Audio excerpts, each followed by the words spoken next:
kita masih belajar dari rumah. Ya, seperti biasa, sebelum pembelajaran dimulai, kalian siapkan terlebih dahulu buku pelajarannya, terutama buku catatan dan juga alat tulisnya untuk mencatat hal-hal yang penting pada pembelajaran kali ini. Baiklah, kalau sudah siap semua, kita akan mengikuti pembelajaran tema 4 subtema 3. Kita sudah sampai pada tema 4 subtema 3. Pada tema 4 subtema 3 ini kita akan mempelajari tentang kewajiban dan hakku dalam bertetangga. Nah, ini dalam bertetangga sekarang ya. Pada subtema sebelumnya itu ada yang di sekolah dan juga di rumah. Sekarang dalam bertetangga. Baiklah, apa saja ya yang akan kita pelajari pada tema 4 subtema 3 ini? Kita langsung saja ikuti pembelajaran tema 4 subtema 3 pembelajaran 1. Tema 4 subtema 3 pembelajaran 1. Menuliskan saran dalam teks percakapan. Jaka dan Ebo bertetangga. Hari itu, Jaka terlihat sedih mendengar kabar ayah Ebo dirawat di rumah sakit. Jaka ingin menjenguk ayah Ebo. Menjenguk tetangga yang sakit termasuk kewajiban dalam bertetangga. Bacalah percakapan berikut. Aku dengar Paman Ardian dirawat di rumah sakit, Ayah. Paman Ardian sakit apa? Iya, Jaka. Paman Ardian sudah demam selama 3 hari. Saat diperiksa di rumah sakit, ternyata Paman Ardian sakit demam berdarah, sehingga perlu dirawat inap. Tetapi saat ini Paman Ardian sudah sembuh dan sudah dibawa pulang ke rumah. Sebaiknya kita menjenguk Paman Ardian di rumahnya, meskipun sudah sembuh, Ayah. Jaka juga ingin bertemu Ebo. Iya, benar Jaka. Mari kita ajak ibu juga untuk menjenguk Paman Ardian. Iya, ayo Ayah. Pada percakapan terdapat saran. Saran disertai kata sebaiknya atau hendaknya. Saran pada percakapan adalah sebagai berikut. Sebaiknya kita menjenguk Paman Ardian di rumahnya meskipun sudah sembuh. Membuat rancangan karya dekoratif menggunakan unsur rupa. Perhatikan gambar berikut. Karya pada gambar merupakan gambar dekoratif. Gambar dekoratif dibuat dengan teknik menghias. Teknik menghias dibuat menggunakan unsur rupa. Unsur rupa yang digunakan karya pada gambar yaitu titik, garis, bidang, bentuk, dan warna. Apa itu unsur bentuk? Bentuk merupakan hasil dari gabungan unsur bidang. Perhatikan contoh unsur bentuk berikut. Unsur bentuk pada gambar menunjukkan bentuk rumah. Bentuk rumah merupakan hasil gabungan unsur bidang.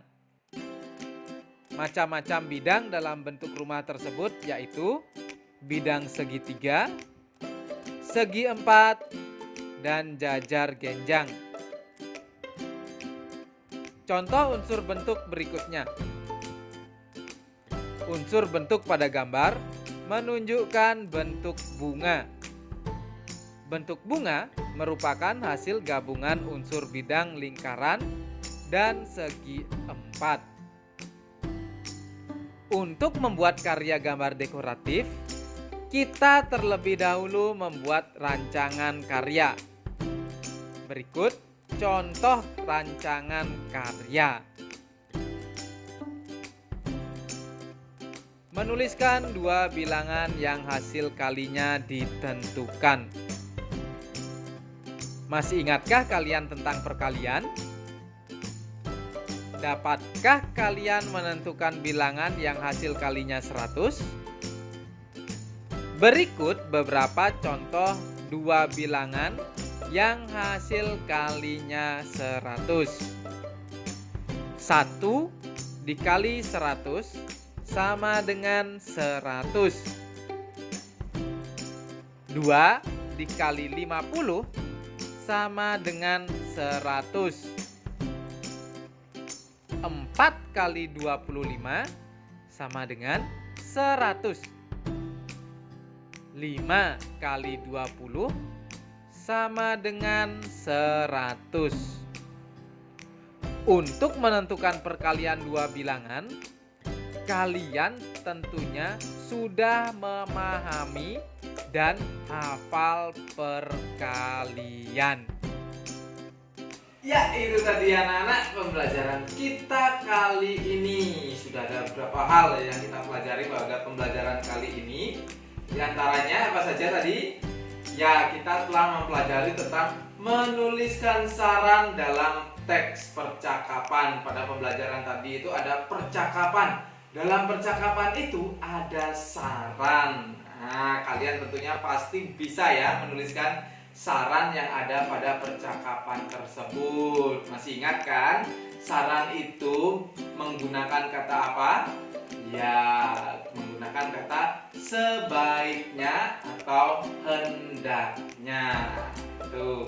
Lalu kita juga telah mempelajari tentang membuat rancangan karya dekoratif menggunakan unsur rupa. Nah, kalian juga tentunya masih ingat ya, karya dekoratif itu dibuat menggunakan teknik hias. Nah, teknik hias itu menggunakan unsur rupa. Unsur rupa itu diantaranya adalah unsur titik, garis, bidang, bentuk, dan juga warna. Itu ya.